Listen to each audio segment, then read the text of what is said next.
Hello ခီပါအာရှဘက်မှာရှိတဲ့နိုင်ငံတွေသာမကဘဲနဲ့ Western ဘက်မှာပါရှိတဲ့နိုင်ငံတွေမှာ International School တက်လို့ရမယ်ဆိုရင်စိတ်ဝင်စားကြလား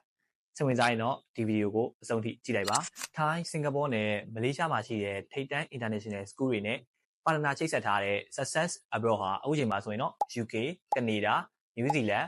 Australia နဲ့ Europe မှာရှိတဲ့ကျောင်းတွေကိုမြန်မာကျောင်းသားတွေပါတက်လို့ရအောင်ကူညီဆောင်ရွက်ပေးနေပါပြီUK လူမျိုးနိုင်ငံတွေမှာ high school ပြီးသားရင်ကမ္ဘာထိပ်တန်းတက္ကသိုလ်တွေကိုဝင်ခွင့်ရဖို့ပို့ပြီးတော့လွယ်ကူစေတယ်ပြီးတော့ဒီလို Success Abroad နဲ့အတူကျောင်းလျှောက်တဲ့ကျောင်းသားတွေကလည်းကျောင်းဝင်ကိုပို့ပြီးတော့လွယ်ကူနဲ့ရကြတယ်အဆင်ပြေချုံးမိကြတယ်ပေါ့ပြီးတော့သူတို့က scholarship လည်းထပ်ရကြသေးတယ် Success Abroad နဲ့အတူကိုယ့်ရဲ့ budget သင်ယူပြီးတော့ကိုတက်ရှင်တဲ့ကျောင်းနဲ့နိုင်ငံအဲ့ဒါတွေကအစ